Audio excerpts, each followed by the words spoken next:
जय भारत। अपने सभी त्यागी परिवार को सादर प्रणाम करता हूं। और आज का जो विषय है वो ये है कि भारत को 370 से भी न्याय नहीं मिल सकता। और जैसे ही आज आप लाइव पे जुड़ते हैं, मुझे कमेंट सेक्शन में ज़रूर बताइएगा कि आप कहाँ से देख रहे हैं, ताकि मुझे पता रहे कि मेरी आवाज़ कहाँ तक पहुँची और हम एक दूसरे को अच्छे तरीके से जान पाएँ, पहचान पाएँ। आज का मैं अपना ये लाइव सेशन शुरू करूं, इससे पहले मैं अपने बारे में कुछ बताना चाहूँगा। मेरा नाम विशाल त्यागी है, मैं दिल्ली से हूं और मैं एक स्वास्थ्य शिक्षक हूं।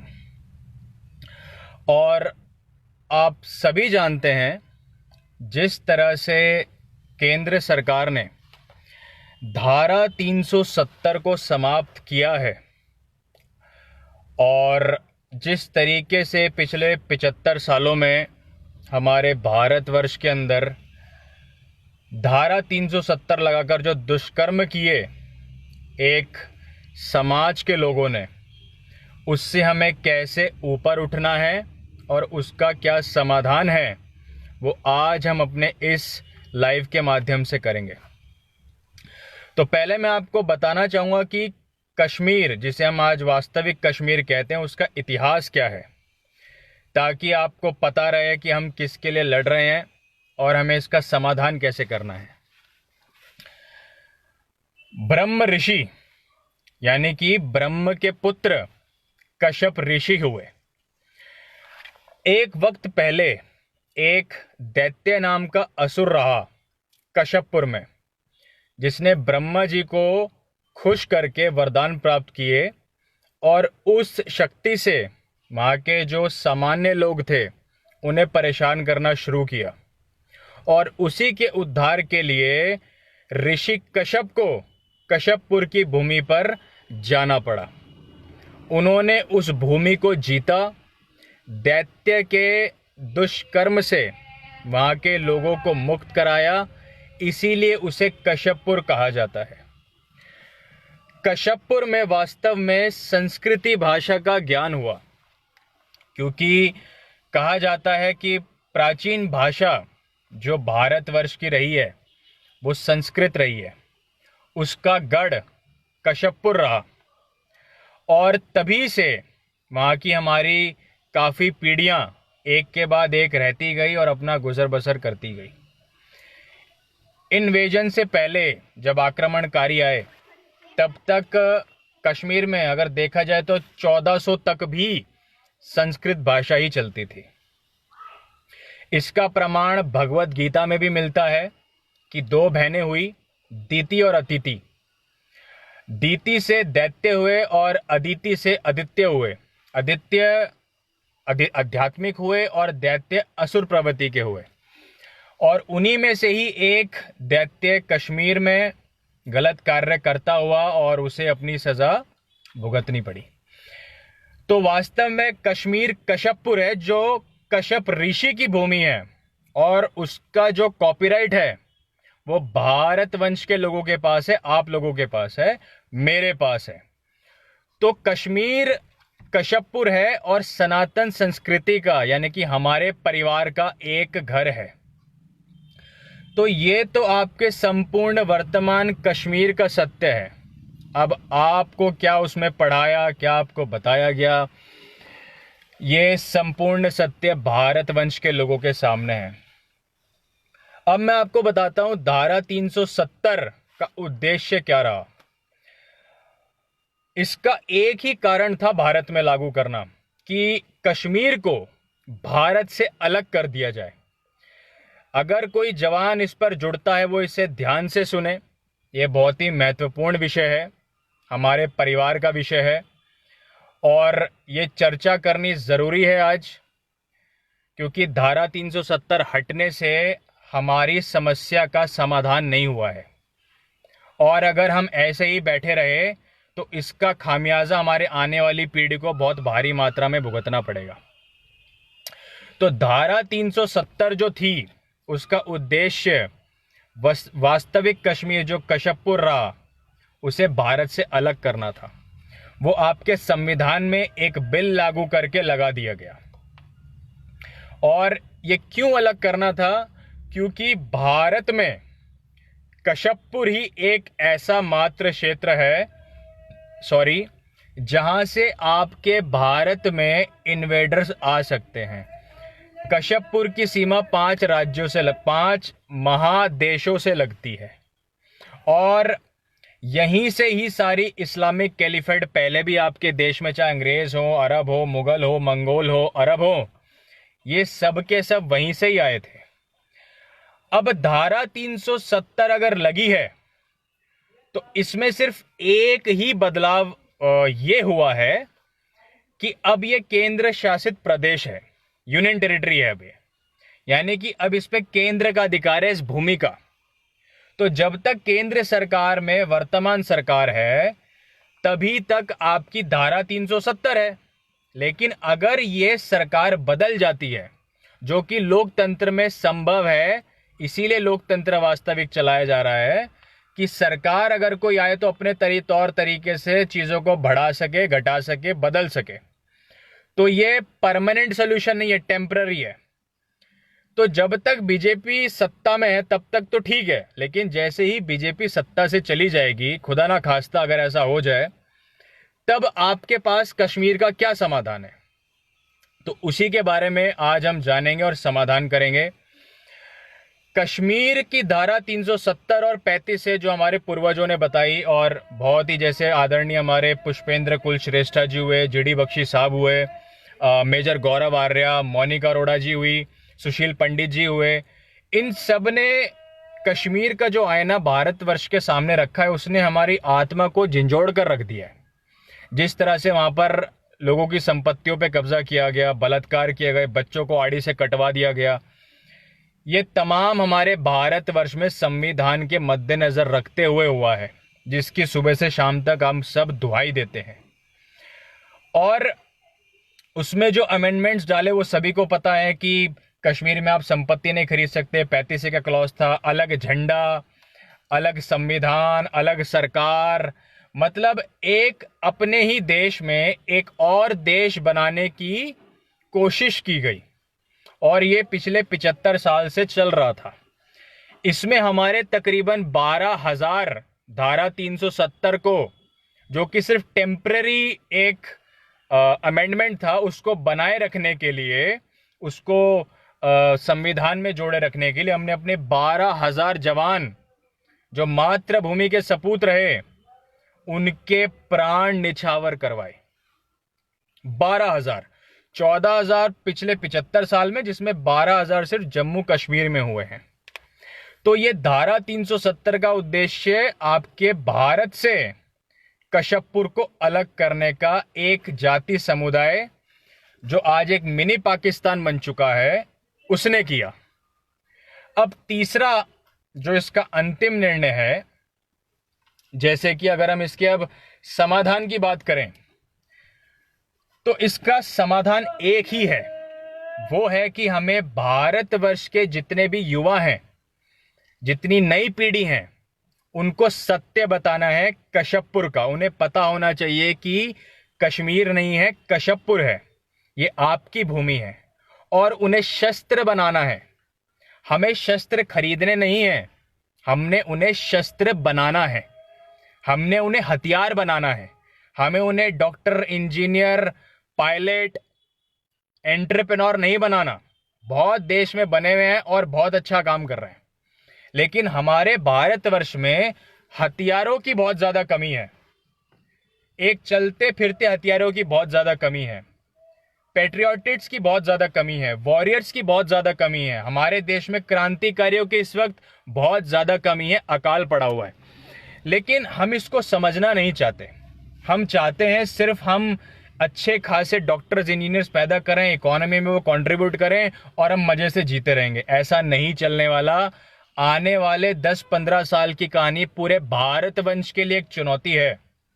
इतनी बड़ी चुनौती है कि अगर हमें सत्य भी पता लग जाए कि हमारे भारतवर्ष में क्या हो रहा है और हमारे पास अगर समाधान नहीं है, तो उस ज्ञान का कोई फायदा नहीं है। आज हमारे भारत में सबसे बड़ी समस्या कश्मीर नहीं है, धारा 370 नहीं है। सबसे बड़ी समस्या बेरोजगारी है, अनएम्प्लॉयमेंट है। और जब अनएम्प्लॉयमेंट होती है तो बड़े से बड़ी इकोनॉमी भी घुटने पर आ जाती है, और इसी से ही संपूर्ण कश्मीर का समाधान होगा, संपूर्ण भारतवंश का समाधान होगा। आपको शायद ये बात जानकर हैरानी होगी कि भारत में इस वक्त तकरीबन 90 करोड़ युवा हैं, 90 करोड़, जिनकी औसतन उम्र 35 साल से कम की है। इसमें लगभग 44 करोड़ जो युवा हैं वो स्कूल और कॉलेजों में पढ़ रहे हैं, बाकी निकल चुके हैं। अब उसमें से कितनों के पास जॉब है, कितनों के पास नहीं है, ये एक आंकड़ों का विषय है। खैर, उस पर हम बात नहीं करेंगे। तो भारत सरकार को वर्तमान जो ये 30-40 करोड़ युवा हैं, इनको स्वाभिमान देना होगा। इनको डिफेंस क्षेत्र में एक सिविलियन, मतलब जो आम लोग हम होते हैं, जैसे हम आम जीते हैं, उसी में एक सिविलियन यूनिट तैयार करनी होगी, तकरीबन 40 लाख युवाओं की, जो कि 40 करोड़ का 1% होता है। 40 करोड़ का 1% 40 लाख होता है। इतनी हमारे भारत के युवाओं की एक कॉम्बैक्ट सिविलाइजेशन जरूरी चाहिए।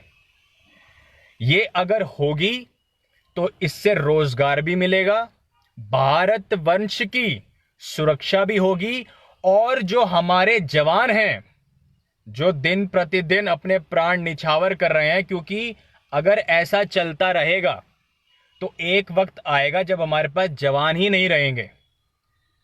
25 लाख से ज्यादा की यूनिट नहीं है भारतवर्ष के पास, और कोई भी एक पढ़ा लिखा, जो आज अपने आप को एक सभ्य पढ़ा लिखा समाज कहता है, अपने बच्चे को फौज में नहीं भेजना चाहेगा। और आने वाली जनरेशन तो जाएगी ही नहीं, क्योंकि वो मानसिकता से पश्चिमी हो चुकी है। तो वर्तमान सरकार को भारत वंश के जो युवा हैं उन्हें कॉम्बैक्ट ट्रेनिंग के लिए सिविलाइजेशन यूनिट देनी पड़ेगी। उनको 20 से 25 हजार रुपए की मानसिक एक तनख्वाह दी जाए। उन्हें आपसे 50-60 हजार रुपये, 80 हजार रुपये, लाख रुपए जो आप भतेरे सरकारी अफसरों को दे दे के अपने देश का कबाड़ा कर रहे हो, उन्हें नहीं चाहिए। उन्हें 20 से 25 हजार रुपये की इनकम दोगे, उन्हें सीजीएचएस बेनिफिट दोगे, उन्हें कम ब्याज दर पर होम लोन दोगे।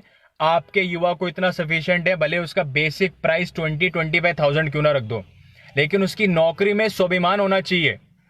आज मेरे देश का युवा या तो कॉल सेंटर जा रहा है या जिम जा रहा है, और आपके भारतवंश में आज इतने युवा जिम में जाकर बॉडी बना के बैठे हैं, उनके उस शरीर का यूटिलाइजेशन कहां करोगे?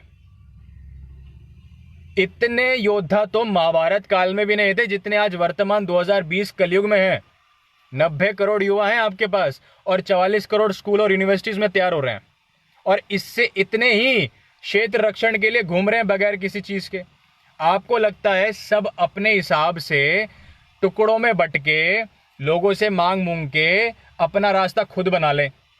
उसके लिए बहुत समय, लेकिन वर्तमान जो समय है वो आपके क्षेत्र रक्षण का है, रक्षा का है। आप रफेल खरीद रहे हैं, आप सुपरसोनिक जेट बनाएं, आप एटम बॉम्ब बनाएं, आप विश्व भर की तमाम चीजें क्यों ना अपने पास ले आएं, लेकिन अगर आपके पास कॉम्बैक्ट ट्रेनिंग की नॉलेज नहीं है तो जो भी आपकी मेहनत है, इन्वेस्टमेंट है, वो सब बेकार चली जाएगी। आप एक बात समझ लीजिए कि धारा 370 बदली है, विचारधारा नहीं बदली। आज विचारधारा वही है कश्मीर के लोगों की कि उन्हें भारत को अपने साथ नहीं रखना। आप इस सत्य को मानिए। वो भले ही आपसे 10 बार कह लें कि भारत हमारा अभिन्न अंग है, हम भारत के साथ हैं, हम भारतीय हैं। कहने में, कथनी करने में फर्क है। सत्य बोलिए अपने आप से, सत्य पूछिए। 27,000 मेरे सनातन वंश शहीद किए गए, उनकी कोई गलती नहीं थी। गलती सिर्फ इतनी थी कि वो कश्मीर, जो आज कश्मीर है, कशपपुर में रह रहे थे। अगर यही हाल दिल्ली में होता तो दिल्ली में नरसंहार किया जाता, दिल्ली में संविधान को ताक पर रखकर हत्या की जाती। आप और मैं खुशकिस्मत हैं कि दिल्ली में रहे, पश्चिमी उत्तर प्रदेश में रहे, तो बच गए, बच गए, वरना नहीं बचते। 20,000 सिविलियन शहीद हुए थे और 7,000 मेरे भारत वंश के जवान हुए थे। उनकी मौत का हिसाब कौन, कब और कैसे लेगा? सिर्फ एक धारा हटा दोगे, सिर्फ केंद्र शासित प्रदेश कर दोगे लोकतंत्र में, इससे कुछ होने नहीं वाला। जब तक सरकार है थोड़े बहुत आप रेगुलेशन कर लोगे, लेकिन अगर स्थानीय लोगों का उसमें कंट्रीब्यूशन नहीं है तो वो भी नहीं कर पाओगे। आपको आपके युवाओं को सत्य बताना होगा। सिविलाइजेशन में, जो भारत की सिविलाइजेशन है, उसमें आपको हर तरह से सरकार को इन्वॉल्वमेंट देनी पड़ेगी अपनी, और भारत वंश के युवा को अस्त्र बनाना पड़ेगा। ये पैदा ही इसीलिए हुए हैं कि मातृभूमि की रक्षा कर सकें। भारत में पैदा होने का मतलब ही यही है, या तो आप शिक्षक बनिए या योद्धा। आज दोनों ही नहीं है हमारे पास। इससे हमारी सुरक्षा भी होगी। अगर हम सिविलाइजेशन कॉम्बैट ट्रेनिंग युवाओं को देते हैं, सरकार एक यूनिट बनाती है 40 लाख जवानों की, उनको स्वाभिमान देती है, उनको रोजगार के रूप में सैलरी मिलेगी, सीजीएचएस बेनिफिट मिलेंगे, कम ब्याज दर पे होम लोन मिलेंगे, बहुत बड़ा बदलाव आ जाएगा रातों रात। सरकार कहती है नौकरी कैसे दें, आप 8 लाख करोड़ 10 लाख करोड़ की एक योजनाएं चला रहे हैं, 1 लाख करोड़ भी इन्वेस्ट कर देते 40 लाख युवाओं पे, आपका काम बन जाता। आपके पास आगे जवान नहीं है, आप कैंडल लाइट लेकर निकल जाओगे, आप कह दोगे दिए जला लो, आप कह दोगे स्वदेशी बन जाओ, आत्मनिर्भर बन जाओ।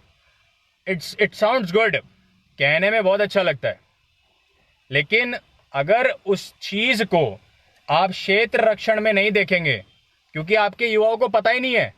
आप कॉलेज के बच्चे से भी आज पूछेंगे कश्मीर का मैटर क्या है, ही don't know, she don't know. तो ये एजुकेशन, आपकी जो सोच रहे हैं, आपकी एजुकेशन आपके भविष्य को कहां ले जाएगी? वो कहीं नहीं ले जाएगी, उसे सिर्फ गटर में ले जाएगी। आपकी शिक्षा व्यवस्था, न्याय, सब कुछ तोड़ा जा चुका है, लेकिन वर्तमान बुद्धि तो हमारे पास है। हमारी जो चेतना है, जो कॉन्शियसनेस है, वो तो हमारे पास है। वो तो हमें दिखाई दे रहा है हमारे लिए क्या सही है क्या गलत है। ये सत्य हर एक युवा, कश्यपपुर का पता हो, धारा 370 का उद्देश्य क्या था ये पता हो, और इसका समाधान क्या है, जो मैंने भी आपको बताया है। मैं फिर से एक बार बता देता हूं कि भारत के अंदर सिविलियन यूनिट सरकारी मान्यता से इस केंद्र सरकार को बनानी पड़ेगी। 40 करोड़ का 1%, 40 लाख, ये बहुत बड़ा बदलाव है। रोजगार प्लस डिफेंस, आज सबसे बड़ी समस्या रोजगार की है, और जिस तरह की आपकी शिक्षा पद्धति है, वो जिंदगी में अपने कभी इंडिपेंडेंट रोजगार नहीं ले सकते। एक्सेप्शन जरूर हो सकते हैं, लेकिन ज्यादातर मेजॉरिटी आपकी अंधकार में चली जाएगी। ये आपका, हमारे बड़ों का दायित्व बनता है कि उन्हें एक सही दिशा दें। मैं भी एक युवा ही हूं, मैं नहीं कहता आपसे कि आप मेरे को नौकरी दो, मैं नहीं कहता। मुझे मेरे परिवार ने, त्यागी समाज ने इतना बनाया है कि मैं अपनी जीवनचर्या और क्षेत्र रक्षण के लिए जो करना चाहता हूं कर जाऊंगा। लेकिन जहां तमाम ऐसे युवा हैं जिनको सही रास्ता नहीं मिलता, उद्देश्य नहीं मिल पाता, उनके लिए सरकार को यह निर्णय लेकर उनके शरीर को, उनकी चेतना को विकसित करके क्षेत्र रक्षण में लगाना होगा। क्षेत्र रक्षण एक ऐसा क्षेत्र है कि आप जहां पर 40 लाख या 40 करोड़ युवा भी खड़ी चोट लगा सकते हैं। आपका कॉस्ट ऑफ जो ये एक्सपेंस है ज्यादा नहीं आएगा, लेकिन जो आउटकम निकलेगा, उससे जो रिजल्ट निकलेगा भारत वंश के लिए, वो अनबिलीवेबल होगा। आप कहने को ठीक है धर्म की रक्षा करो, समाज, धर्म की रक्षा हवा में नहीं होती। You need warriors on the battlefield. आपको क्षेत्र रक्षण में आपके योद्धा चाहिए, तभी हो सकते हैं।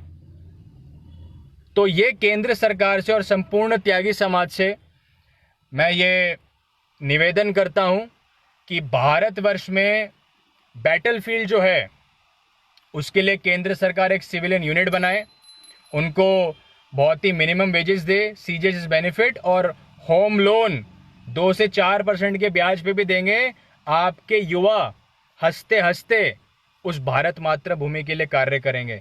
स्वाभिमान जरूरी है, स्वाभिमान नहीं है तभी गुलामी की जाती है। स्वाभिमान नहीं होता तभी धक्के खाए जाते हैं। तो केंद्र सरकार के पास अगर आपको सत्ता में बैठना है, क्योंकि सिर्फ मोदी जी के नाम पर सरकार में बैठना और सिर्फ इसीलिए कि मोदी जी हैं तो देश चलेगा, आत्मनिर्भर भारत और तमाम तरह की इंप्लीमेंटेशंस होंगी, कोई भी वंश आपको ज्यादा समय नहीं देगा। ये परिवर्तन है, नियम है, ये कलयुग का होगा। तो आप कुछ ऐसी व्यवस्थाएं बनाएं, ऐसा कुछ करें जैसा मैंने बताया, ताकि आप सत्ता में ना ही बने रहें बल्कि लॉन्गर रन के लिए एक इतनी इंप्लीमेंटेशन कर जाएं कि उसको सराउंडिंग करना एक बहुत बड़ी चुनौती हो। तो ये आपके भारतवंश में इस वक्त का जो कश्मीर है उसका समाधान ये है। 370 एक धारा है, कुछ नहीं। हमें विचारधारा पे हमला बोलना होगा। संपूर्ण भारतवंश को यह लगता है कि कश्मीर भारत से अलग है। अरे भाई, शरीर एक है। ये शरीर आपका कश्मीर है। कश्मीर में ये वाला भाग आपका जम्मू एंड कश्मीर है। अब आपके इस भाग में आपका कंट्रोल ही नहीं है। 60 to 65% विचारधारा ऐसी है नकारात्मक जो आपके धड़ के साथ नहीं रहना चाहती, और बाकी जो शरीर है आप कह रहे हो मेरा शरीर ठीक है। अरे भाई, जब यही गड़बड़ है, मस्तिष्क से ही पूरा शरीर चलता है, और मस्तिष्क का जो केंद्र है वो अग्नि होती है। अग्नि से सेंट्रल नर्वस सिस्टम चलता है। हम लोगों की अग्नि तो मंद पड़ गई है, ना गुस्सा आता, ना गुस्सा शांत करना जानते, और जहां गुस्सा दिखाना है वहां दिखाते ही नहीं है। अगर हम भारत के युवा को डिफेंस में ला देंगे, छोटे छोटे इंप्लीमेंटेशन कर देंगे, तो भारतवंश से, हमारे भारतवंश से डिफेंस की प्रॉब्लम और कश्मीर की खास तौर से प्रॉब्लम हमेशा के लिए सॉल्व हो जाएगी। अपने भारतवंश को मजबूत करना हमारा कर्तव्य बनता है। ये हमारी भूमि है, हमारा भारत है, हमारे लोग हैं, हमारे युवा हैं। आज तमाम लोग, हमारे पूर्वज, हमारे बड़े युवाओं को जगाने का काम कर रहे हैं।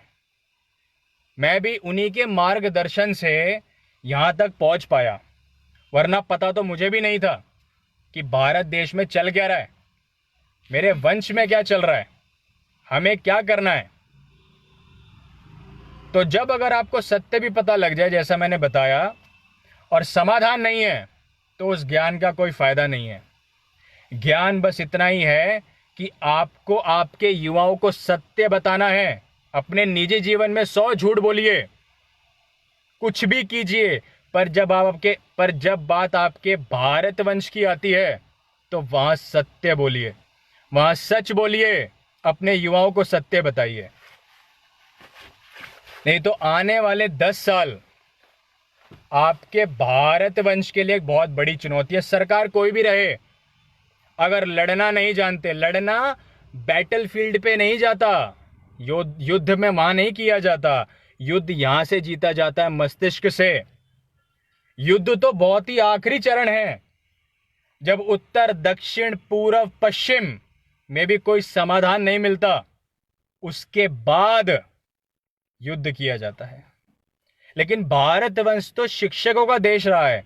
आर्यभट्टा से लेकर हमारे यहाँ पर सम्राट अशोक, परमपिता श्री कृष्ण, आदरणीय भगवान श्री राम, सबसे बड़े योद्धा वीर परशुराम, ऐसे शिक्षक पैदा हुए हैं। वहां हमें शस्त्र की अभी फिलहाल कोई जरूरत नहीं है, लेकिन हाँ, हमें अपने युवाओं की मानसिकता को शस्त्र के रूप में बदलना होगा, एक विचारधारा देनी होगी। तभी हम एक आने वाले वक्त में रोजगार से ऊपर उठ सकते हैं। आज सबको 25-30 हजार रुपए चाहिए, कॉल सेंटर में जॉब चाहिए, 5 to 7, 9 to 5। इवनिंग करो, नाइट करो, मॉर्निंग करो, नाइट करो, जिम करो, अंडे खाओ, सो जाओ। ये आपका पैटर्न बना दिया गया है। इससे होगा क्या? जो शरीर बना रहे हैं, आपको यही नहीं पता कि आपके पास वक्त कितना है। हमें तो 24 घंटे के हिसाब से प्लानिंग बनानी पड़ेगी। जिस तरह की आज हमारे भारतवंश की स्थिति है, तो ये समस्त कार्य मैंने आज अपने समाज के सामने रखे और मैं धन्यवाद करूंगा जिन लोगों ने मुझे थोड़ा बहुत सुनने की कोशिश की। अपने विचार ज़रूर प्रकट करें कमेंट सेक्शन में। और भी कोई जानकारी हो कश्मीर कशपपुर के बारे में, भारतवंश की कोई और समाधान हम इन सब चीज़ों को लेकर कर सकते हो, ज़रूर अपने व्यक्तिगत राय कमेंट सेक्शन में रखें। और अपने स्वास्थ्य का ख्याल रखें। बीमारी कोरोना ज़्यादा बड़ी नहीं है, बस थोड़ा प्रिकॉशंस जिस तरह के अभी बताए जा रहे हैं, ये समय जल्दी चला जाएगा, लेकिन आने वाला जो समय है वो इससे कई गुना भयानक है, कई गुना मेहनत का है। तो उसके लिए जितने भी युवा हैं वो तैयार रहें और जितना भी ये कशपपुर का सत्य है इसको हर एक युवा तक पहुंचाएं और आने वाली पीढ़ी को एक मार्गदर्शन दें, एक सद्बुद्धि दें, एक विचारधारा दें। और सरकार भी, केंद्र सरकार भी अपने परिवार के माध्यम से मैं बताना चाहूँगा, इस पर हस्तक्षेप करे और जल्द से जल्द भारत के युवाओं की एक सिविलियन कॉम्बैट ट्रेनिंग बनाए। जय भारत।